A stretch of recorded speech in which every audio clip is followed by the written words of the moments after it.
హరే కృష్ణ. హరే కృష్ణ అందరికి.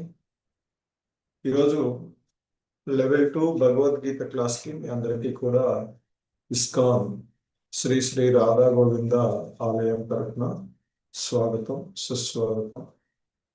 ఓం అజ్ఞానతిమిరాంధస్య జ్ఞానాంజనశలాకయా చక్షుర్మిలితం येन తస్మై శ్రీ గురవే నమః. श्रीचैतन्यमनोभीष्टं स्थापितं येन भूतले स्वयं रूपः कदा मह्यं ददाति स्वपदान्तिकम्. वन्देऽहं श्रीगुरु श्रीयुतपदकमलं श्रीगुरून् वैष्णवांश श्रीरूपं साग्रजातं सहगण रघुनाथान्वितं तं सजीवं साद्वैतं सावधूतं परिजनसहितं कृष्ण चैतन्यदेवं श्रीराधा कृष्ण पादान् सहगण ललिता श्रीविशाखान्वितांश नमो ओं विष्णुपादाय कृष्णप्रेष्ठाय भूतले श्रीमते भक्ति वेदांत स्वामिनिति नामिने. नमस्ते सारस्वते देवे गौरवाणी प्रचारिणे निर्विशेष शून्यवादी पाश्चात्यदेशतारिणे. जय श्री कृष्ण चैतन्य प्रभु नित्यानंद श्री अद्वैत गदाधर श्रीवासादि गौर भक्त वृंद. हरे कृष्णा कृष्ण कृष्ण हरे हरे, हरे राम राम राम हरे हरे. हरे कृष्ण.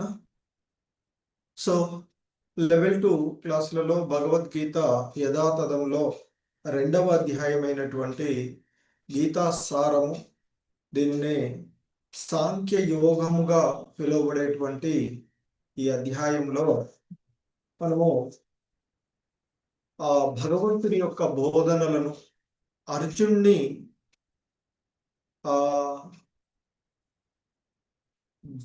అతడు మోహము నుండి బయటపడేసేటువంటి క్రమంలో అతడికి ఆత్మతత్వాన్ని బోధించడం. సో అంటే భౌతిక దేహానికి ఆత్మకు సంబంధించినటువంటి విశ్లేషణాత్మకమైనటువంటి అధ్యాయం ద్వారా ఆత్మ సాక్షాత్కారానికి ఈ అధ్యాయం దోహదపడేటువంటి. సో ఆ విధంగా మొదట అతడికి ఆత్మ జ్ఞానాన్ని బోధించడము, తర్వాత కర్మ ఫలాసక్తి లేకుండా పనిచేయడము, మరి ఆత్మభావంలో సుస్థిరునిగా నిలిచేటువంటి అనుభూతి. సో అలాగే విద్యుక్త ధర్మాలు అనేటువంటి అంశాలను ఈ అధ్యాయంలో మనకి తెలియచేస్తూ ఉన్నది. సో ఈ క్రమంలో ఆ భగవంతుడు అర్జునుడికి బోధిస్తూ ఉన్నటువంటి బోధనలలో ఆయన స్థితప్రజ్ఞుడి గురించి ప్రస్తావించినటువంటి అంశాలను మనము చూసినటువంటిది. సో ఎందుకంటే అంతకుముందు మొదటగా ఆత్మజ్ఞానాన్ని, తదుపరి విద్యుక్త ధర్మాలను, ఆ తర్వాత బుద్ధియోగం, ఫలాపేక్ష రహితమైనటువంటి కర్మలను ఆచరించడము తెలియచేసిన తదుపరి ఇప్పుడు స్థితప్రజ్ఞుడు గురించి. ఎందుకంటే అంతకుముందు చెప్తాడు కృష్ణ భగవాను, నీ బుద్ధి దట్టమైనటువంటి మోహారణ్యము నుండి బయటపడినప్పుడే నీవు ఇప్పటి వరకు విన్న దాని గురించి కానీ ఇక వినబోయేటువంటి దాని గురించి కానీ వైరాగ్యం కలుగుతుంది అని. ఎప్పుడు నీ బుద్ధి వేదముల అందు మృదు మధురమైనటువంటి వాక్కుల చేత కలత చెందకుండా ఆత్మానుభూతి అనేటువంటి సమాధి స్థితి ఎందు స్థితమవుతుందో అప్పుడు నీవు దివ్య చైతన్యాన్ని పొందగలవు అంటూ ఆ దివ్య చైతన్య స్థితిని గురించి, అంటే మనిషి సమాధి స్థితిలో ఉన్నటువంటి వాడంటే కృష్ణ భక్తి భావనలో పూర్తిగా అనుభూతం చేసుకున్నవాడు అనడము అనబడుతుంది. సో ఆ విధంగా మరి ఆ పూర్ణ సమాధిలో ఉన్నటువంటి వాడు బ్రహ్మమును, పరమాత్ముని, భగవానుని అనుభూతం చేసుకుని ఉండేటువంటి వాడు గురించి, సో ఈ లక్షణాలన్నింటినీ గురించి భగవంతుడు తెలియచేస్తూ ఉంటే, ఇక ఈరోజు మనం చూసేటువంటి ఈ శ్లోకాల్లో ఆ అర్జునుడు అడుగుతాడు కృష్ణ భగవానుల వారిని, అంటే స్థితప్రజ్ఞుడు గురించి ఆ అర్జునుడు అడగడం ద్వారా ఈరోజు మనము ప్రారంభించుకునేటువంటి శ్లోకాలను చూడవచ్చు. హరే కృష్ణ.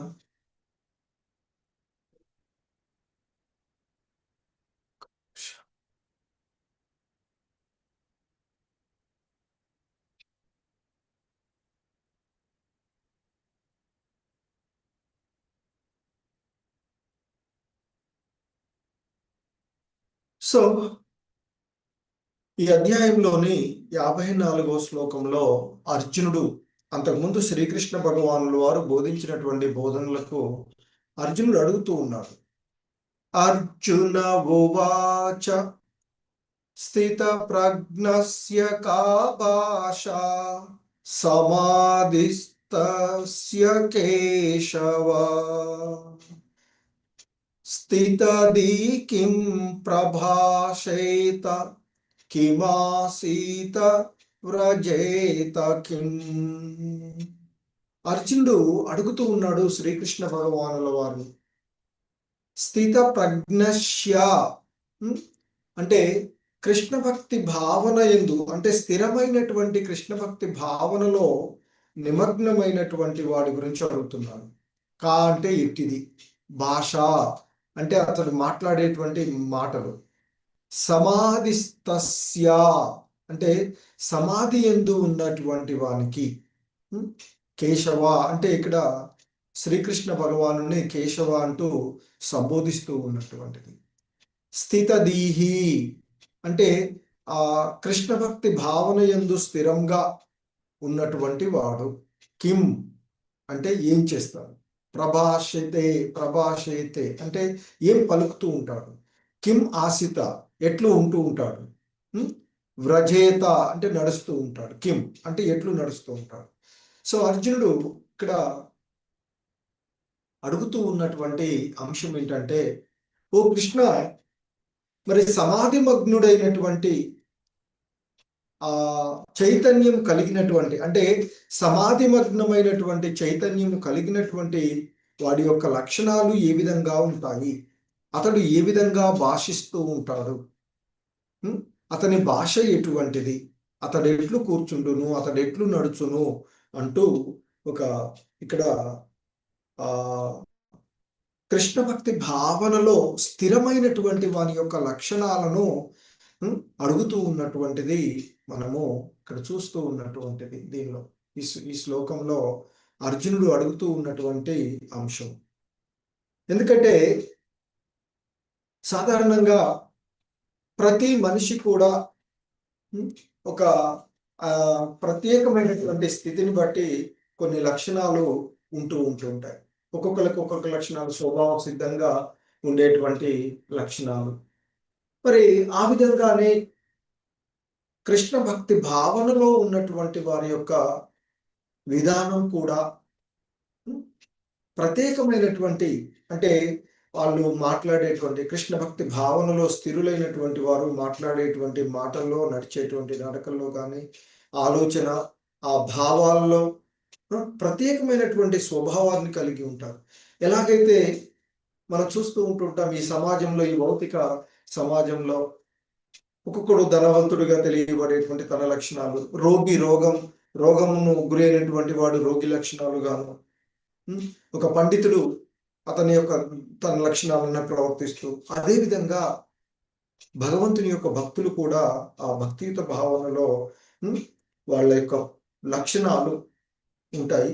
అవి ఏమిటి అనేటువంటిది అంటే కృష్ణ భక్తి భావనలో స్థితులైనటువంటి వారి యొక్క లక్షణాలు ఏమిటి అనేటువంటిది ఇక్కడ అర్జున్ కృష్ణ భగవానుల వారిని అడుగుతూ ఉన్నటువంటిది. సో ఆ విధంగా అర్జునుడు అడిగినటువంటి దానికి ఆ కృష్ణ భగవానుల వారి యొక్క సమాధానం కూడా మనము ఇక్కడ చూడవచ్చు. ఆయన చెప్తున్నారు, శ్రీ భగవానువాచ ప్రజహాతి యదా కామాన్ సర్వాన్ పార్థమనోగతాన్ ఆత్మన్యేవాత్మనా తుష్టః స్థితప్రజ్ఞస్తతోచ్యతే. సో శ్రీకృష్ణ భగవానుల వారు సమాధానం చెప్తూ ఉన్నారు అర్జునుడికి. ఎందుకంటే అర్జునుడు అడుగుతున్నాడు కదా, కృష్ణ భక్తి భావన యందు స్థితుడైనటువంటి వాడి యొక్క లక్షణాలను గురించి అడిగినందుకు ఆ కృష్ణ భగవానుల వారు ఇక్కడ సమాధానం చెప్తూ ఉన్నారు. శ్రీకృష్ణ భగవానుడు పలికెను అంటూ చెప్తూ ఉన్నటువంటిది. ఓ పార్థ, అంటే ఇక్కడ పృతకుమారుడైనటువంటి కుంతీపుత్రుడైనటువంటి అర్జునుడిని ఆ విధంగా శ్రీకృష్ణ భగవానుల వారు సంబోధిస్తూ ఉన్నటువంటిది. సో కనుకనే ఇక్కడ ఆయన అంటూ ఉన్నారు ఇక్కడ, ఓ పార్థ, మనుషుడు అంటే మానవుడు, మనిషి మరి ఎప్పుడైతే తన యొక్క మానసిక కల్పితములైనటువంటి సర్వ కామములను, సర్వమైనటువంటి అన్ని రకాలైనటువంటి ఇంద్రియ భోగ వాంఛలు, సర్వకామములు అంటే ఆ ఇంద్రియ భోగ వాంఛలను త్యజించునో, సర్వకామములను త్యజించునో, అంటే ఆ ఇంద్రియ భోగమైనటువంటి వాంఛలను ఎప్పుడైతే త్యజిస్తాడో, సో అది ఇక్కడ చెప్పబడుతూ ఉన్నటువంటి అంశం.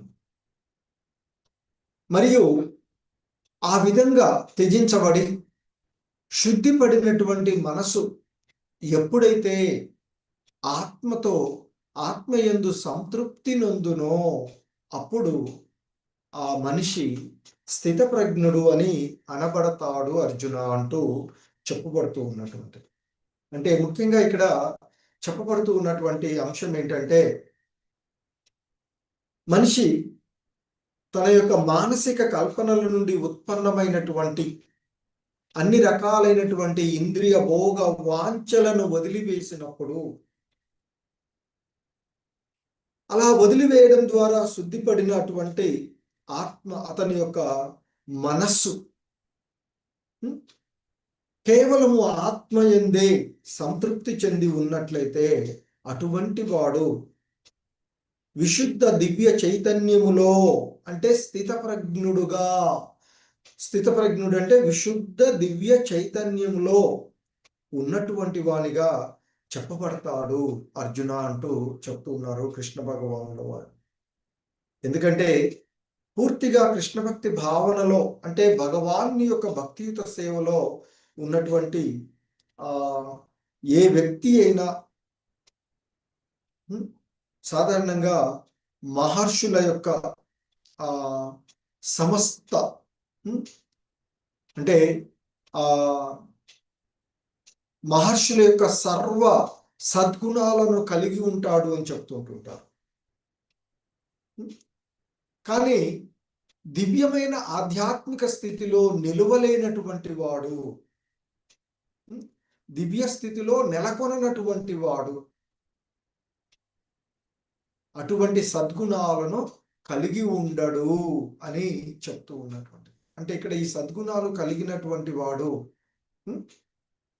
మరి ఆ మానసికమైనటువంటి సర్వ విధములైనటువంటి కామములను మనిషి త్యజించాలి అనేటువంటిది ఇక్కడ ముఖ్యంగా మనకి చెప్పబడుతూ ఉన్నటువంటిది. సో ఈ క్రమంలోనే ఇంకా ఆ భగవంతుడు చెప్పేటువంటి అంశాలను కూడా చెప్తారు. ఆ త్రివిధ తాపాలకు సంబంధించినటువంటి అంశాలను కూడా ఇక్కడ ప్రస్తావిస్తూ ఉన్నటువంటి అంశాన్ని మనము చూడవచ్చు. సో ఇంకా చెప్తూ ఉన్నారు శ్రీకృష్ణ భగవానుల వారు అర్జునుడికి చెప్తూ ఉన్నటువంటి అంశాన్ని మనము చూసినట్లయితే, దుఃఖేష్వనుద్విగ్నమనాః సుఖేషు విగత స్పృహః వీతరాగ భయక్రోధః స్థితధీర్మునిరుచ్యతే. ఇక్కడ దుఃఖేషు అంటే 3 రకాలైనటువంటి దుఃఖాల గురించి చెప్తుంటారు.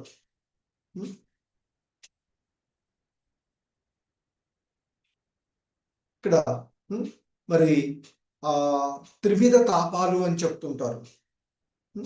ఆధ్యాత్మిక, ఆది భౌతిక, ఆది దైవిక అంటూ 3 రకాలైనటువంటి త్రివిధ తాపములకు చెలించినటువంటి మనసు గలవాడు. దుఃఖేషు అనుద్విగ్న మనాహ. ఆ దుఃఖేషు అంటే 3 రకాలైనటువంటి దుఃఖములు, త్రివిధ తాపాలు అని చెప్పబడేటువంటి 3 రకాలైనటువంటి దుఃఖాలయందు మరి అనుద్విగ్న మనాహ కలత పొందని మనసును కలిగినటువంటి వాడు. అంటే దుఃఖాలు వచ్చినప్పుడు కలత చెందినటువంటి వాడు. సుఖేషు విగత స్పృహ అంటే సుఖాల యందు కోరిక లేనటువంటి వాడు. వీత అంటే లేనటువంటి వాడు. వీత రాగ భయ క్రోధ అంటే రాగ అంటే ఆసక్తి, భయ అంటే భయము, క్రోధ క్రోధము, కోపము. సో అటువంటి పరిస్థితులలో స్థిరమైనటువంటి మనసు కలిగినటువంటి వాడిని ముని అని చెప్పబడతారు అని చెప్తున్నారు. అంటే ఇక్కడ త్రివిధ తాపముల యందును చలించని వాడు, చలించనటువంటి మనసు కలిగినటువంటి వాడు, సుఖము కలిగినప్పుడు ఉప్పొంగని వాడు, రాగము, భయము, క్రోధము నుండి విడివడిన వాడు అయినటువంటి మనిషి స్థిరమైనటువంటి మనసు కలిగినటువంటి ముని అని చెప్పబడతారు అని చెప్తారు. సాధారణంగా ఆ ముని అనేటువంటి వాడు ఒక స్థిరమైనటువంటి నిర్ణయానికి రాకుండా మానసిక కల్పనలతో పలు రీతులుగా మననం కావించు వాడనియే. అటువంటి వాడినే ముని అనేటువంటి పదము తెలియచేస్తుంది అని చెప్తుంటారు. సో అలాగే అందుకనే ఒక స్థిరమైనటువంటి నిర్ణయానికి రాలేనటువంటి వారు కనుక మరి ఆ మానసిక కల్పనలతో పలు రీతుల్లో మననం కావించుకుంటూ ఉంటుంటారు అని చెప్తుంటారు. సో కనుకనే ప్రతి ముని కూడా ఒక ప్రత్యేకమైనటువంటి స్వభావాన్ని కలిగి ఉంటాడు అని మనకి ఇక్కడ చెప్పబడుతూ ఉన్నటువంటిది. సో ముఖ్యంగా ఈ విషయ సుఖాల ఎడ అనాసక్తి ఏదైతే ఉంటుందో దాన్నే వైరాగ్యము అంటారు.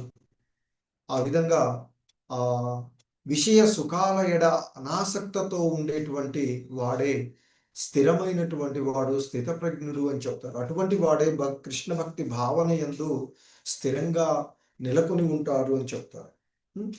సో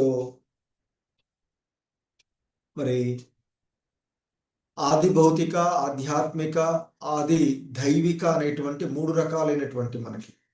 ఎందుకంటే మన శరీరం వల్ల కలిగేటువంటి బాధలు మనకి కొన్ని ఉంటాయి. అలాగే మన చుట్టూ ఉండేటువంటి జీవుల వల్ల కలిగేటువంటి బాధలు అనేటువంటి ఒక రకం త్రివిధ తాపాలు. అంటే మన ద్వారా కలిగేటువంటి బాధలు, అలాగే మన చుట్టూ ఉండేటువంటి జీవజాతుల వల్ల కలిగేటువంటివి, అలాగే భౌతిక ప్రకృతి, భగవంతుని లీలల్లో ఈ ప్రకృతి వల్ల జరిగేటువంటి బంధులు. సో అలా 3 రకాలైనటువంటి వాటిలందు కూడా కలత చెందకుండా ఉండేటువంటి వాడు.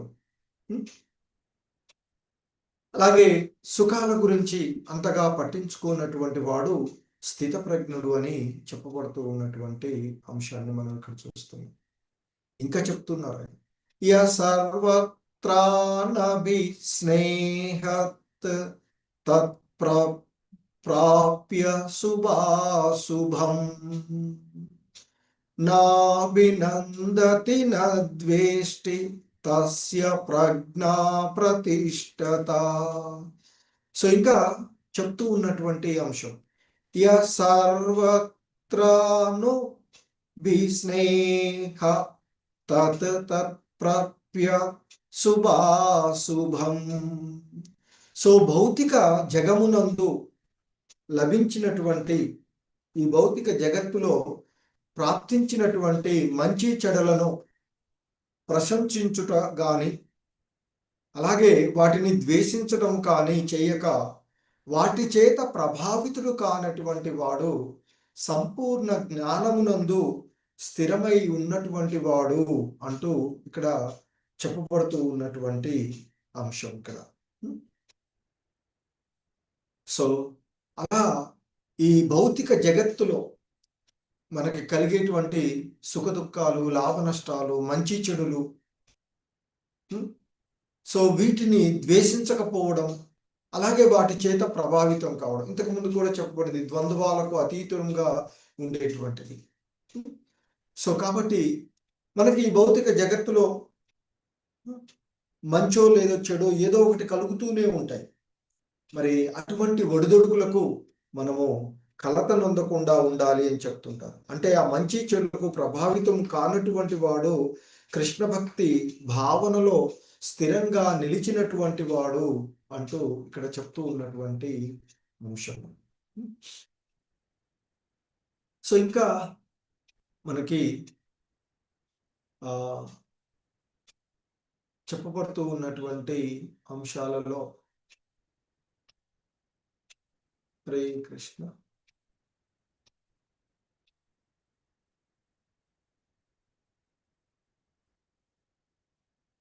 సో ఇంకా స్థితప్రజ్ఞుడు గురించి ఆ భగవంతుడు ఇక్కడ ఇంకా చెప్తూ ఉన్నారు. యదా సంహారతే ఛాయం కూర్మోంగానీవ సర్వశః ఇంద్రియానింద్రియార్థేభ్యః తస్య ప్రజ్ఞా ప్రతిష్ఠత. సో ఇంకా ఇక్కడ చెప్పబడుతూ ఉన్నటువంటి యదా ఎప్పుడైతే సంహారతే ముడుచుకుంటాడో అని చెప్తున్నారు. చా కూడా అయం అతడు కూర్మం అంటే ఇక్కడ కూర్మ అంటే తాబేలు అని చెప్తారు. కూర్మ అంగాన్ని అంటే తన యొక్క అవయవాలను ఇవ సర్వస్య అంటే అన్నింటి వలె ఇంద్రియాని అంటే ఇంద్రియాలను ఇంద్రియార్థేభ్య అంటే ఆ ఇంద్రియ విషయాల నుండి ఇంద్రియార్థాల నుండి మరి ఆ వాటి నుండి ఎవడైతే విరమించుకుంటాడో ఎలాంటి ఇక్కడ తాబేలుతో పోలుస్తూ ఉన్నారు. ఎందుకంటే ఇక్కడ చెప్తూ ఉన్నటువంటి మనకి అంశం ఏంటంటే తాబేలు ఏ విధంగా అయితే తన అవయవాలను చిప్పలోనికి ముడుచుకుంటూ ఉంటుందో అలాగే సర్వ విధాల విషయ సుఖాల నుండి ఇంద్రియాలను మళ్లించిన వాడు స్థితప్రజ్ఞుడు అంటూ అంటున్నారు. అంటే ఎవడైతే ఆ ఇంద్రియాలను విత్డ్రా చేసుకొని వాటిని కంట్రోల్ చేసుకోగలుగుతాడో, ఎలా అంటే ఇక్కడ ఎగ్జాంపుల్ టార్టాయిస్ అని చెప్పి సాధారణంగా తాబేలు తన గమ్యాన్ని చేరుకోవడానికి తన అవయవాలను చిప్ప నుండి బయటికి తీసుకుంటూ ఉంటుంది. కానీ తన గమ్యాన్ని చేరుకున్నాక లేదా తనకు ఏదైనా ఆపద కలిగి అది సరైనది కాదు అనుకున్నట్లయితే వాటన్నిటిని అవయవాలన్నింటినీ కూడా తన చిప్పలోనికి ముడుచుకుంటూ ఉంటుంది అని చెప్తుంటారు. అంటే మరి ఇక్కడ జీవుడు అంటే ముఖ్యంగా మానవుడు తన యుక్తిని అనుసరించి ఇంద్రియాలను నియంత్రించగలగడమే యోగికి లేదా భక్తునికి ఆత్మదర్శికి పరీక్ష అని చెప్తూ ఉంటుంటారు. సో మరి ఆ ఇంద్రియాలను మరి కంట్రోల్ చేసుకొని ఆ ఇంద్రియాలను కృష్ణ చైతన్యంలో నిమగ్నము చేసుకోగలిగినట్లయితే మరి అతడు స్థితప్రజ్ఞుడుగా ఉంటాడు. ఏ విధంగా అయితే తాబేలు తన యొక్క అవయవాలను చిప్పలోనికి ముడుచుకొని తనను రక్షించుకుంటుంది, అలాగే మన యొక్క ఇంద్రియాలను ఈ ఇంద్రియాలకు కలిగేటువంటి విషయాలు. కళ్ళు ఉన్నాయి, ఇంద్రియాలు. ఆ కళ్ళు చూస్తూ ఉంటాయి, చూసినటువంటి దాన్ని ప్రతిదాన్ని మనం పొందాలి అనిపిస్తుంది. నాలుక రుచి చూస్తూ ఉంటుంది, ఇంద్రియార్థం రుచి నాలుకకు. సో ఏది పడితే అది పలు విధమైనటువంటి రుచులను పొందాలి అని అనిపిస్తుంది. కానీ వాటన్నిటినీ కంట్రోల్ చేసుకొని ఉండగలిగేటువంటి వాడు స్థితప్రజ్ఞుడు అని చెప్తూ ఉన్నారు. సో ఇంకా చెప్తున్నారు, మరి అటువంటి ఆ కృష్ణ చైతన్యములో ఎలా స్థిరం కాగలుగుతాడు అనేటువంటి విషయాన్ని చెప్తున్నారు ఇక్కడ.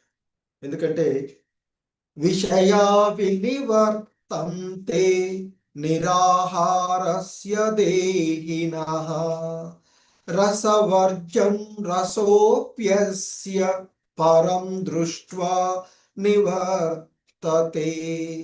దేహదారి ఆనందము నుండి నిగ్రహించినప్పటికీ ఇంద్రియ వస్తువుల రుచి అతనిలో మిగిలే ఉంటుంది అని చెప్తారు. అంటే పూర్వపు వాసనలు అని చెప్తూ ఉంటుంటారు.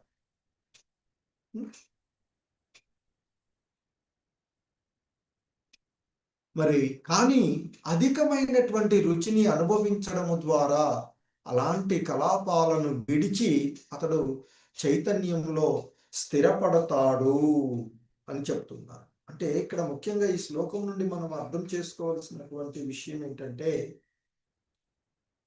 ఇక్కడ మనిషి దివ్యంగా నెలకొనదే తన యొక్క ఆ ఇంద్రియ భోగాలను వదిలివేయడం అనేటువంటిది సాధ్యం కాదు అంటూ చెప్తూ ఉంటుంటారు. అంతే కదా, మామూలుగా మనము ఒక చిన్న ఏదైనా జాబ్ చేస్తున్నాం అనుకోండి, అంతకంటే ఉన్నతమైనటువంటిది వచ్చినప్పుడు దీన్ని వదిలిపెట్టుకోగలం. ఏమీ లేదనుకోండి, దీన్ని వదిలేటువంటి పరిస్థితి ఉండదు. సో కనుక మరి ఈ భౌతిక సుఖాలు, ఈ ఇంద్రియ భోగ సుఖాల కంటే ఉన్నతమైనటువంటి సుఖాన్ని అనుభవించగలిగినప్పుడు, అంటే ఆధ్యాత్మిక ఆనందాన్ని తెలుసుకోగలిగినప్పుడు, ఆధ్యాత్మిక ఆనందంలో ఉన్నటువంటి మాధుర్యాన్ని తెలుసుకోగలిగినప్పుడు ఈ భౌతికమైనటువంటి విషయాలన్నింటినీ కూడా తృణప్రాయంగా వదిలివేస్తారు అని చెప్తూ ఉంటుంటారు. సో దీనికి మనకి ఎన్నో ఉదాహరణలు, భక్తులైనటువంటి వాళ్ళు వాళ్ళ వాళ్ళ యొక్క మరి విషయాలలో వదిలివేసి, భరత మహారాజ్ తన రాజ్యాన్ని, రాజ్య సుఖాలను, బంధువులను అందరినీ వదిలేసి వానప్రస్థగా అరణ్యానికి వెళ్ళి ఆ భగవంతుని యొక్క ధ్యానంలో నిమగ్నం అవుతూ ఉంటుంటాడు.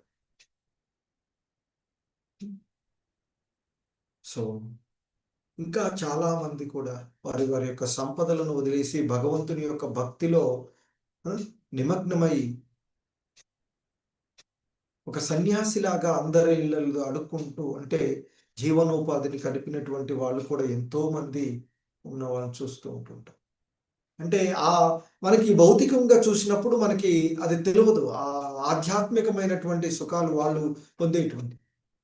సాధారణంగా భక్తులు కష్టాల్లో ఉంటే వేడోవాడు భౌతిక భోగాలు అనుభవించేవాడు, వాడు చూడు ఎంత సుఖాలు, అది సుఖం కాదు.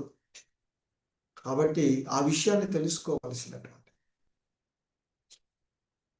సో ఇంకా మనకి ఆ భగవంతుడు చెప్తూ ఉన్నటువంటి అంశాలను మనం చూసినట్లయితే, సో సాధారణంగా మరి ఇవన్నీ పోవడానికి మనకి కొన్ని నియమాలు, యోగం, అది మనకి 6వ అధ్యాయంలో వస్తుంది, అక్కడ చూద్దాం. ఇంద్రియ నిగ్రహాన్ని, మనసును నిగ్రహించుకోవడం అనేటువంటి అంశాన్ని చూడవచ్చు. సో ఇంకా చెప్తున్నారు, యతతో హ్యపి కౌంతేయ పురుషస్య విపచ్చితః ఇంద్రియాని ప్రమాతీని హారంతి ప్రసభం మనః. ఓ అర్జున, ఇంద్రియములు ఎంత బలవంతమైనవి, అల్లకల్లోలమైనవి అంటే వివేకము కలిగి స్వీయ నియంత్రణను పాటించేటువంటి సాధకుని యొక్క మనసును కూడా అవి బలవంతంగా లాక్కుని పోగలవు. ఎందుకంటే ఈ దేహము అనేటువంటి రథం తీసుకున్నట్లయితే, ఈ రథంలో ఆ రథానికి కట్టబడినటువంటి గుర్రాలు మన యొక్క ఇంద్రియాలు అని చెప్పుకుంటుంటారు. కళ్ళు, ముక్కు, చెవి, చర్మము, నాలుక, ఇవి మన ఇంద్రియాలు. ఈ ఇంద్రియాలు 5 ఇంద్రియాలు మన దేహానికి కట్టబడినటువంటి రథాలుగా చెప్తూ ఉంటుంటాయి, గుర్రాలుగా చెప్పబడుతూ ఉంటాయి. అయితే మరి ఈ గుర్రాలకు కట్టబడినటువంటి కళ్యాలు ఏదైతే ఉన్నాయో అది మనస్సు అని చెప్తుంటారు. కాబట్టి ఆ ఇంద్రియాలను మనస్సు ద్వారా బంధించాలి. మరి ఆ మనస్సు చంచలమైంది, ఇంకా అల్లకల్లోలమైనటువంటి ఇంకా ఇవి కూడా ఇంద్రియాల మాదిరిగా. కాబట్టి విచక్షణ, బుద్ధి, ఆ ఆ కళ్యాలను తన చేతిలో ఉంచుకున్నటువంటి ఆ రథసారథి, ఆ రథాన్ని తోలేటువంటి వాడు ఎవడైతే ఉన్నాడో అది బుద్ధి అని చెప్తారు. ఆ బుద్ధి ద్వారా మంచి చెడులను మనం ఆలోచించుకుంటూ చేసేయడం. మరి ఆ విధంగా ఉన్నటువంటి ఈ రథంలో గుర్రాలున్నాయి, కళ్యాలున్నాయి, అంటే ఇంద్రియాలు, మనసు, బుద్ధి ఇవన్నీ సక్రంగా పనిచేసినప్పుడు, అంటే బుద్ధి సక్రంగా పనిచేసినప్పుడు మనసు ఆధీనంలో ఉంటుంది. మనసు ఆధీనంలో ఉన్నప్పుడు గుర్రాలు తన సక్రమమైన మార్గంలో ప్రయాణిస్తాయి. కళ్యాణం మనం సరిగా పట్టుకోలేదనుకోండి, గుర్రం తన ఇష్టం వచ్చినట్టుగా పోతుంది. అప్పుడు రథము గమ్యాన్ని చేరుకోలేదు. మరి ఎవరు గమ్యాన్ని చేరుకోవాలి? ఆ దేహాన్ని ఆశ్రయించినటువంటి ఆత్మ, దేహాన్ని ఆశ్రయించి ఉన్నటువంటి ఆ ప్రయాణికుడు, ఆ రథంలో కూర్చున్నటువంటి ప్రయాణికుడు ఆత్మ. సో ఇవన్నీ సక్రంగా పనిచేసినప్పుడు ఆత్మ తన యొక్క గమ్యాన్ని చేరుకోగలుగుతుంది. అలా లేకపోతే ఈ విధంగా ఈ జనన మరణ చక్రాల్లోనే నిరంతరము, అందుకనే ఇవి ఆ కళ్యాలు పట్టుకున్నా కానీ ఒక్కొక్కసారి గుంజుకొని వెళ్తుంటాయి కదా గుర్రాలు. సో ఇంద్రియాలు కూడా అలాగే మనల్ని సో ఎంతో బలవంతమైనవి, అల్లకల్లోలమైనవి అని చెప్తూ ఉన్నారు ఇంద్రియాలు. అవి వివేకం కలిగినటువంటి వాడిని కూడా, కొంతమంది ఒక్కొక్కసారి మహర్షులు, దేవర్షి వంటి రాజర్షులు వంటి వాళ్ళను కూడా ఎన్నో సంఘటనలు మనం చూడవచ్చు. ఎందుకంటే యోగి, పరిపూర్ణ యోగిగా చెప్పబడేటువంటి విశ్వామిత్రుడు మీనక యొక్క భౌతిక సుఖానికి ఆకర్షించబడి తన యొక్క తపస్సును భగ్నం చేసుకున్నటువంటి వాడు. ఆ విశ్వామిత్రుడి యొక్క తీవ్రమైనటువంటి తపస్సు కూడా, అంటే ఆ ఇంద్రియాలు ఆ విధంగా పనిచేస్తూ ఉంటాయని చెప్పవచ్చు. సో ఇక్కడ ఈయన ఒక మహాభక్తుడు. ఎటువంటి అంటే ఈయన అంధభక్తుడు. ఈయన సూరదాస్. ఈయన భగవంతుని గురించి ఎంత బృందావన లీలలు, ఆ బాలకృష్ణుడి లీలల గురించి కీర్తిస్తాడంటే, అయితే ఆయన అంతకుముందు ఎంతో భోగాల కోసం చింతామణి అనేటువంటి ఒక వేశ్య, ఆమెతో ఆమె యొక్క సౌఖ్యం కోసం అతని గురించి ఏం చెప్తూ, ఒకసారి తన తండ్రి చార్దం అంటే దినకర్మలు ఏదో చేస్తూ ఉన్నటువంటి రోజు కూడా సాయంత్రం అయిందని చెప్పేసి ఆ వర్షంలో అతడు ఆ వాగులో ఒక శవం కొట్టుకుని వస్తుంటే ఆమెను చేరుకోవడానికి అదేదో కట్టె వస్తుంది, ఆ చీకట్లో ఏం తెలవక కట్టె అనుకొని దాని మీద నుంచి దాన్ని పట్టుకొని అవతల ఒడ్డుకు చేరుతాడట. దాన్ని పట్టుకొని నీటిలో నడుస్తాడు. అలాగే చాలా లేట్ అయినటువంటి ఆమె డోర్లన్నీ క్లోజ్ చేసేస్తుంటే ఆ గోడ మీద వేలాడుతూ ఉన్నటువంటి ఒక పాము వేలాడుతుంటే అది తాడనుకొని దాన్ని పట్టుకొని ఆ గోడ ఎక్కుతాడట. సో అట్లా ఆమె ఉన్నటువంటి వాడు, ఆమె చెప్తుంది, ఇది కాదు, ఈ భౌతికమైనటువంటి ఇంద్రియ భోగ సుఖాలు కాదు, కృష్ణుడి తత్వాన్ని బోధిస్తే ఆమెను అంత సౌందర్యవతైనటువంటి ఆమెను వదిలేసి పోతాడు, పోయి నిరంతరము కృష్ణ భక్తి భావనలో మారుతాడు. అంటే ఈ భౌతిక సుఖాల కంటే ఉన్నతమైనటువంటి ఆధ్యాత్మిక సుఖం ఇంతకుముందు చెప్పుకున్నాం కదా, దానికి ఇన్ని ఎగ్జాంపుల్గా చెప్పుకోవచ్చు.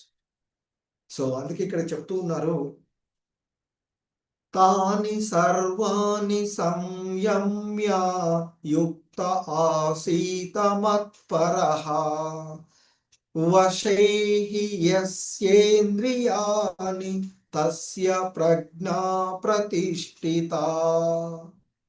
సో ఇంకా చెప్తూ ఉన్నారు, తమ ఇంద్రియాలను వశమునందు ఉంచుకొని మనసుని నాయందే అంటే ఆ భగవంతుని యందు ఎల్లప్పుడూ లగ్నం చేయుదురో, ఎవరైతే లగ్నం చేస్తారో వారు స్థిరమైనటువంటి బుద్ధిని కలిగి ఉన్నట్లు అర్జున అంటూ చెప్తున్నారు.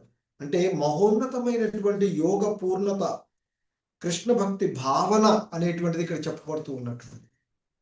ఎవరైతే ఇంద్రియాలను వశపరుచుకొని మనసును ఆ భగవంతుని ధ్యాసలో నిరంతరము ఆ భగవంతుని గురించి కీర్తించడము, ధ్యానించడము, ఆయన యొక్క రూపాన్ని గురించి ఆలోచించుకోవడము, అలా చేసేటువంటి వారే స్థిరమైనటువంటి బుద్ధిని కలిగి ఉన్నటువంటి వారు అని చెప్తూ ఉంటుంటారు.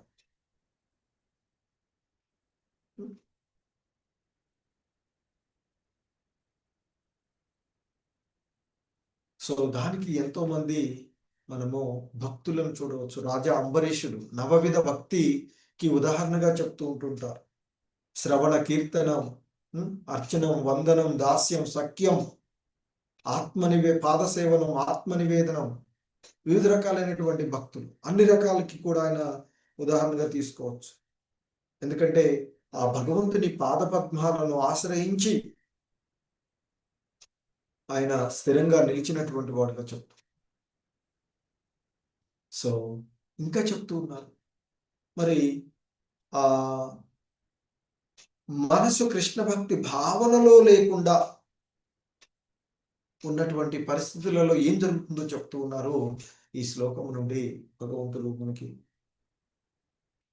ధ్యాయతో విషయాన్ పుంసః సంగస్తేషుపజాయతే సంగాత్ సంజాయతే కామః కామాత్ క్రోధోభిజాయతే.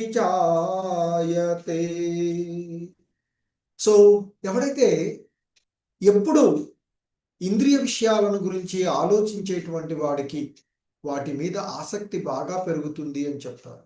ఏదైనా ఒక విషయాన్ని గురించి ఊరికా మనం ఆలోచిస్తే దానిపైనే మనకు ఆసక్తి కలుగుతూ ఉంటుంది. ఆ ఆసక్తి చివరికి ఏమవుతుంది, కోరికగా మారుతుంది. ఇదే మనం చూస్తూ ఉంటాం స్త్రీ పురుషుల మధ్య ఉండే సంబంధాలలో.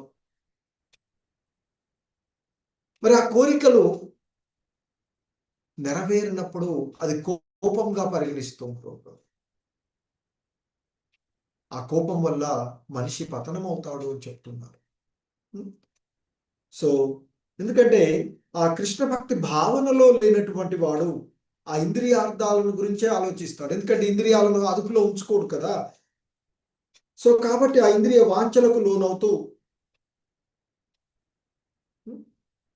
సో మరి ఆ భగవంతుని యొక్క సేవలో నెలకొనకపోవడం వల్ల ఇతరమైనటువంటి అంశాల ఎడ ఆసక్తిని పెంచుకొని వాటిని కోరికలుగా మార్చుకొని అతడు ఆ కోరికలు నెరవేరక కోరికల నుండి కోపము ఉద్భవిస్తుంది అని చెప్తూ ఉంటుంటారు.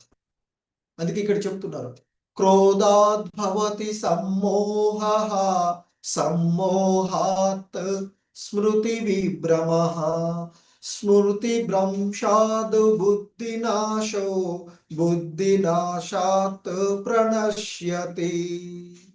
సో ఇంకా చెప్తున్నారు ఇక్కడ, క్రోధాత్ అంటే కోపం. సో క్రోధము నుండి అంటే కోపము నుండి, ఫ్రమ్ ద యాంగర్ కంప్లీట్ అంటే కోపము మూలంగా అవివేకం కలుగుతుంది అని చెప్తున్నారు. సమ్మోహం అంటే పూర్తి మోహం కలుగుతుంది అని చెప్తారు కోపం వలన. ఆ మోహం వలన మరుపు ఏర్పడుతుంది, మరుపు వలన బుద్ధి నశిస్తుంది, బుద్ధి నశించినప్పుడు మనిషి పతనం చెందుతాడు అని చెప్తున్నారు. క్రోధం నుండి పూర్తి మోహం ఉత్పన్నమవుతుంది, మోహం నుండి స్మృతి భ్రమిస్తూ ఉంటుంది, స్మృతి భ్రమించినప్పుడు బుద్ధి నశిస్తుంది, బుద్ధి నశించినప్పుడు మనిషి ఇక ఈ సంసార గర్తంలో, ఈ సంసార సాగరంలో, ఈ జనన మరణ చక్రాలలో నిమగ్నమై ఉండిపోతాడు అని చెప్తూ ఉన్నారు. చెప్పి ఇంకా మనకి చెప్తున్నారు, రాగద్వేష విముక్తైస్తు విషయానింద్రియైశ్చరన్ ఆత్మవస్యైర్విత్తేయత్మా ప్రసాదమధిగచ్చతి. సో ఇక్కడ చెప్తూ ఉన్నటువంటి ఆత్మవశ్యైర్విధేయాత్మ ప్రసాదమధిగచ్చతి. ఇక్కడ రాగద్వేష విముక్తైస్తూ, ఎవడైతే సమస్తమైనటువంటి రాగద్వేషాల నుండి విడివడి విషయానింద్రియైచరన్, నియమ నిబంధనలను పాటించడం ద్వారా తన యొక్క ఇంద్రియాలను నియంత్రించుకోగలిగినటువంటి ఆత్మవశ్యైర్వి దేయాత్మ, అంటే ఆ ఇంద్రియాలను మనసు ద్వారా నియంత్రించగలిగినటువంటి వాడు మనిషి ఆ భగవానుని యొక్క అనుగ్రహాన్ని పొందగలుగుతాడు అని చెప్తున్నారు. అంటే కృష్ణ భక్తి భావనలో ఉన్నటువంటి వాడు మాత్రమే, కేవలము ఆ భగవంతుని యొక్క భక్తియుత సేవలో నెలకొన్నటువంటి వాడు మాత్రమే ఆ భగవంతుని యొక్క అనుగ్రహానికి గురి కాగలడు అనేటువంటిది ఇక్కడ చెప్పబడుతూ ఉన్నటువంటిది.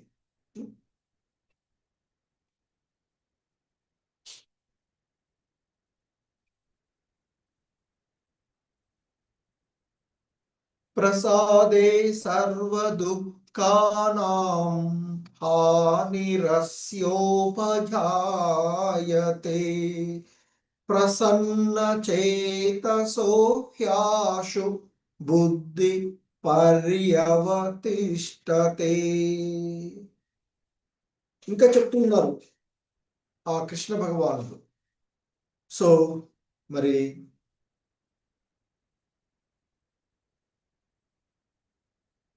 ఈ విధంగా భగవంతుని కృప ద్వారా, ఇంతకుముందు చెప్పారు కదా, భగవంతుని యొక్క కృప ఎలా లభిస్తుందంటే సమస్తమైనటువంటి రాగద్వేషాలను వదిలివేసి స్వేచ్ఛా నియమాల ద్వారా తన ఇంద్రియాలను నిగ్రహించగలిగినటువంటి వాడు ఆ భగవంతుని యొక్క కరుణను, భగవంతుని యొక్క కృపను పొందగలుగుతాడని చెప్తున్నారు.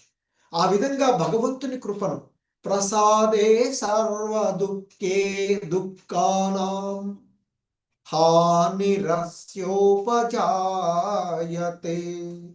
సో ఆ విధంగా ఎప్పుడైతే భగవంతుని యొక్క కృప లభిస్తూ ఉంటుందో, అటువంటి అంటే ప్రసాదే అంటే భగవంతుని యొక్క కృప, ప్రసాదం అంటే భగవంతుని యొక్క మెర్సీ, కృప, కరుణ అని చెప్తుంటారు.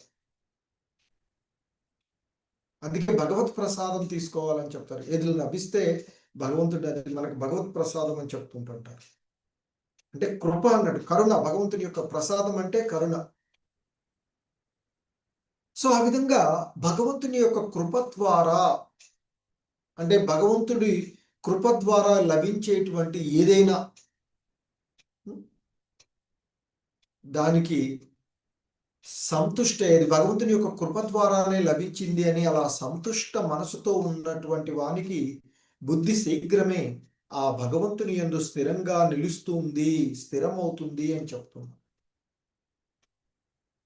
నాస్తి బుద్ధిరయుక్తస్య నచాయుక్తస్య భావనా నచాభావయతి యత శాంతి అశాంతస్య కుత సుఖం.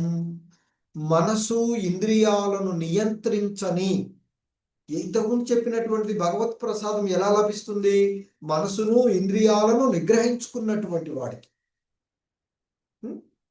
సో అలా రాగద్వేషాలను వదిలివేసి స్వేచ్ఛా నియమాల ద్వారా ఇంద్రియాలను నిగ్రహించుకున్నటువంటి వానికి ఆ భగవంతుని యొక్క కరుణ లభిస్తుంది అని. ఇక ఎవరికైతే మనసును గాని ఇంద్రియాలను గాని నియంత్రించుకోలేరో, క్రమశిక్షణ లేనటువంటి వాడికి స్థిరమైనటువంటి బుద్ధి కానీ నిలకడైనటువంటి భగవంతుని పైన ధ్యాస కానీ ఉండవు అని చెప్తారు. అవి లేని వానికి శాంతి ఉండదు.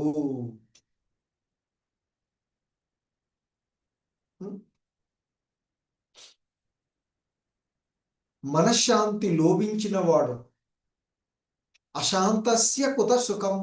మరి సుఖంగా ఎలా ఉండగలడు మనశ్శాంతి లేనటువంటి వాడికి? అప్పుడప్పుడు అంటాం కదా మనశ్శాంతి లేదు అది. సో కాబట్టి మన మనశ్శాంతిగా ఉండాలి అంటే ఆ భగవంతుని యొక్క ధ్యాసలో ఉండి ఆ భగవంతు ధ్యాస ద్వారా మనము ఈ రాగద్వేషాలను వదిలివేసి ఇంద్రియాలను నిగ్రహించుకోగలిగినటువంటి వాడికి మనశ్శాంతిగా ఉండగలుగుతారు. కానీ మనసును ఇంద్రియాలను నియంత్రించుకోలేనటువంటి వాడికి శాంతి ఉండదు. శాంతి లేనటువంటి వాడు ఎలా సంతోషంగా ఉండగలడు అర్జున అంటూ చెప్తున్నారు కృష్ణ భగవానుడు వారు. సో ఇంకా చెప్తున్నారు, ఇంద్రియాణం హి చరతాం యన్మనోను విధీయతే తదస్య హారతి ప్రజ్ఞాం వాయుర్నవామి వాంబసి. సో ఇంకా చెప్తున్నారు ఇక్కడ, ఓ అర్జున, ఎలాగైతే బలమైనటువంటి గాలి, చుడుగాలులు అంటాం కదా, ఆ బలమైనటువంటి గాలులు, తీవ్రమైనటువంటి గాలులు ఆ నీటిలోని నావను దాని యొక్క మార్గము నుండి పక్కకు నెట్టివేస్తాయో, తీవ్రమైనటువంటి గాలి నీటిలో ఉన్నటువంటి నావను త్రోసినట్లుగా, పక్కకు నెట్టివేసినట్లుగా ఏ ఒక్క ఇంద్రియం పైనైనా మన మనసు కేంద్రీకృతమై ఉన్నట్లయితే అది బుద్ధిని హరించి వేస్తుంది అని చెప్తున్నారు. అంటే మన యొక్క ఇంద్రియాలను భగవత్ సేవలో నెలకొన్నపన్నంతవరకు కూడా మరి మన యొక్క ఆధ్యాత్మిక మార్గం నుండి పక్కకే నెట్టబడతాము అని చెప్తున్నారు. సో కాబట్టి జాగ్రత్తగా ఉండము. తస్మాద్యస్య మహాబాహో నిగృహీతాని సర్వశః ఇంద్రియానింద్రియార్థేభ్యః తస్య ప్రజ్ఞా ప్రతిష్ఠిత. కనుక ఓ శక్తివంతమైన బాహువులు కలవాడా అర్జునా, ఎవ్వడి ఇంద్రియాలు వాటి ఇంద్రియార్థముల నుండి పూర్తిగా నిగ్రహించబడి ఉంటాయో అతడు ఆధ్యాత్మిక జ్ఞానంలో స్థిరంగా ఉండగలుగుతాడు. సో మన యొక్క ఇంద్రియాలను ఇంద్రియాధీశుడు అని చెప్తారు భగవంతుడు. సో భగవంతుని సేవలో మన ఇంద్రియాలను ఉపయోగించినప్పుడు అవన్నీ కూడా నియంత్రించబడతాయి. సో అలా భగవంతుని యొక్క సేవలో ఇంద్రియాలను నిగ్రహించినప్పుడు అవి వాటి యొక్క ఇంద్రియార్థాల నుండి పూర్తిగా నిగ్రహించబడతాయి.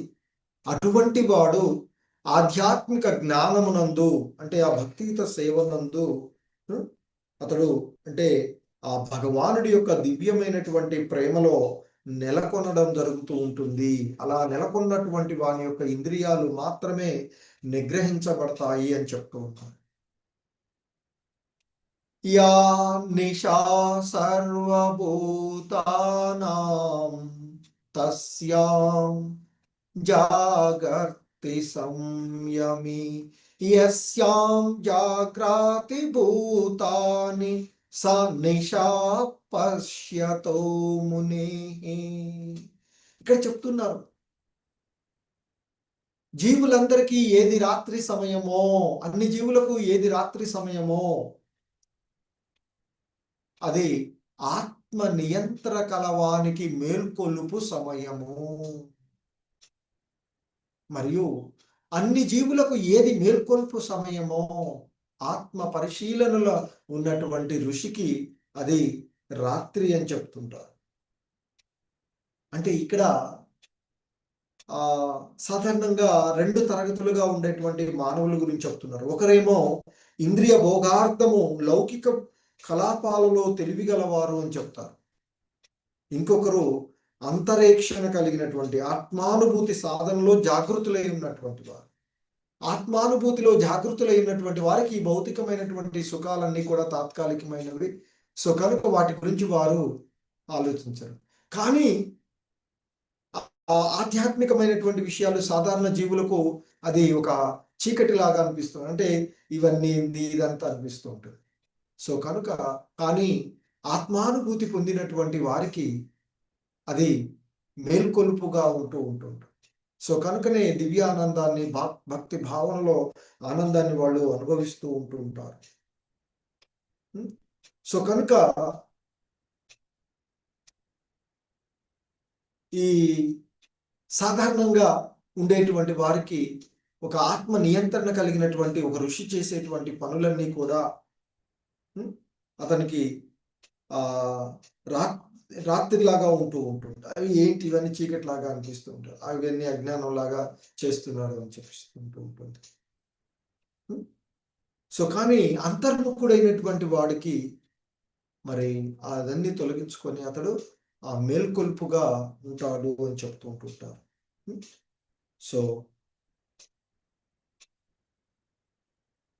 ఇంకా చెప్తున్నారు, ఆపూర్యమానమచల ప్రతిష్టం సముద్రమాప ప్రవిశంతి యద్వత్ తద్వత్ కామాయం ప్రవిశంతి సర్వే స శాంతిమాప్నోతి న కామకామీ. సో ఇక్కడ మనకి చెప్తూ ఉన్నారు, ఓ అర్జున, సర్వదా నీటిని నింపుతూ ఉన్న నిశ్చలంగా నుండు సముద్రంలోనికి, ఎందుకంటే అనేకమైనటువంటి నదులు వచ్చి అన్ని సముద్రంలో కలుస్తూ ఉంటాయి, అయినా సముద్రం ఎప్పుడు కూడా నిశ్చలమైనటువంటి స్థితిలోనే ఉంటూ ఉంటుంది. అందుకే చెప్తున్నారు, సర్వదా నింపబడుతూ ఉన్న అప్పటికి కూడా నిశ్చలంగా ఉండే సముద్రంలోనికి నదులు ప్రవేశించినట్లుగా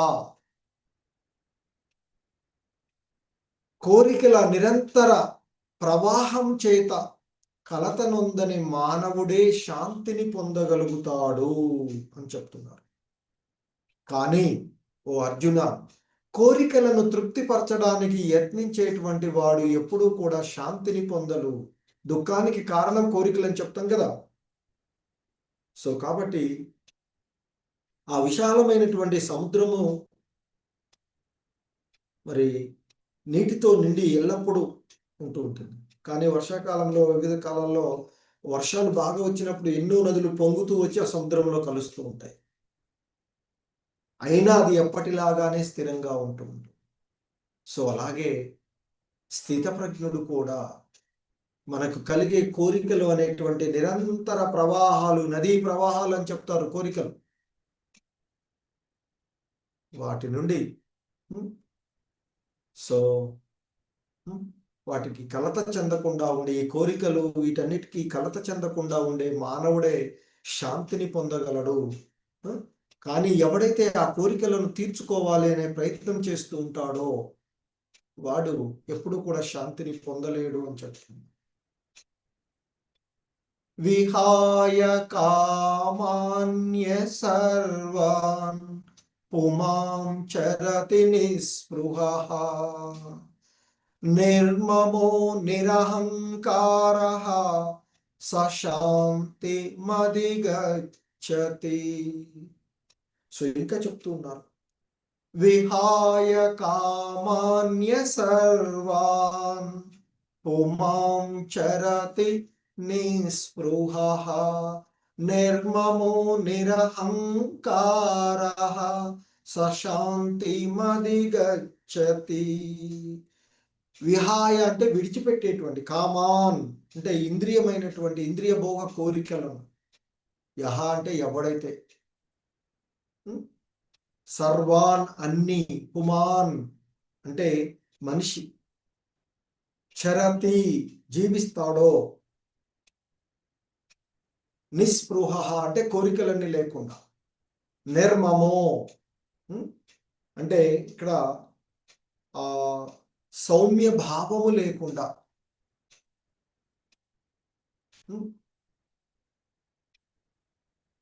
నిరహంకార అహంకారం లేకుండా, ఇంకా చెప్పబడుతుంది స శాంతి మధిగచ్చతి. స అంటే అటువంటి వాడు శాంతి, పూర్ణ శాంతిని అధిగచ్చతి పొందుతాడు. ఎవడైతే సమస్త ఇంద్రియ భోగ కోరికలను త్యజించి నేను నాది అనే భావన లేకుండా, అత్యాశ లేకుండా, అహంకార రహితంగా జీవిస్తాడో అటువంటి వాడికి సంపూర్ణమైనటువంటి పరిపూర్ణమైనటువంటి మనశ్శాంతి మనకి లభిస్తుంది అని చెప్తూ ఉన్నారు. చెప్పి ఇక ఈ అధ్యాయాన్ని ఇక్కడ ఈ శ్లోకంతో ముగించబడుతుంది. ఏషా బ్రాహ్మీ స్థిత పార్థ. ఏషా అంటే ఇది, బ్రహ్మి అంటే ఇక్కడ బ్రహ్మి అనేటువంటిది ఆధ్యాత్మికమైనటువంటిదిగా తీసుకోబడుతుంది. ఏషా బ్రహ్మి స్థిత పార్థ నైనాం ప్రాప్య విముహ్యతి స్థిత్వా స్యామంతకాలేపి బ్రహ్మ నిర్వాణమృచ్చతి. రుచ్చతి అంటే పొందుతాడు. బ్రహ్మ నిర్వాణం అంటే భగవంతుని ఆధ్యాత్మిక రాజ్యాన్ని. సో ఇక చెప్తున్నారు అర్జునుడితో, ఓ అర్జున, ఇదే ఆధ్యాత్మికము భగవన్మయము అయిన జీవన విధానం. ఈ జీవన విధానాన్ని పొందినవాడు మళ్ళీ మోహానికి గురికాడు. అటువంటి వాడు మరణ సమయంలో కూడా ఈ విధంగా ఉండి ఆ భగవంతుని దివ్యధామాన్ని చేరుకోగలుగుతాడు. భగవద్ధామాన్ని చేరుకునే మార్గాన్ని మనకి ఆ భక్తి, కృష్ణ భక్తి భావనలో స్థిరులైనటువంటి వారి ద్వారా ఎలా భగవద్ధామాన్ని అంటే జీవుడి యొక్క పరమగమ్యమైనటువంటి ఆ భగవద్ధామాన్ని ఎలా చేరుకోవచ్చో మనకి ఇక్కడ తెలియచేసినటువంటి ఈ అధ్యాయంలో మొత్తం భగవద్గీతకి సంబంధించిన ప్రతి అంశం కూడా చెప్పబడింది. కానీ అవన్నీ కూడా నెక్స్ట్ మనకి డీటెయిల్డ్గా వచ్చేటువంటి ఇవే విషయాలని డీటెయిల్డ్గా చెప్పబడుతూ ఉంటాయి. సో ఇవన్నీ ఒకే దానిలో చెప్పేటప్పటికి అర్జునుడు కొంత కన్ఫ్యూజ్ అయ్యి అడుగుతాడు రేపు. సో ఆయన అడిగిన దానికి ఇక వరుసగా క్రమంగా మళ్ళీ ఆ భగవంతుని యొక్క సమాధానాలను మనము చూడవచ్చు. సో రేపు క్లాస్ లేదు, నెక్స్ట్ మండే రోజు తీసుకుందాం. హరే కృష్ణ. ప్రభుజీస్, మాతాజీస్, ఎవరికైనా ఏవైనా సందేహాలు ఉంటే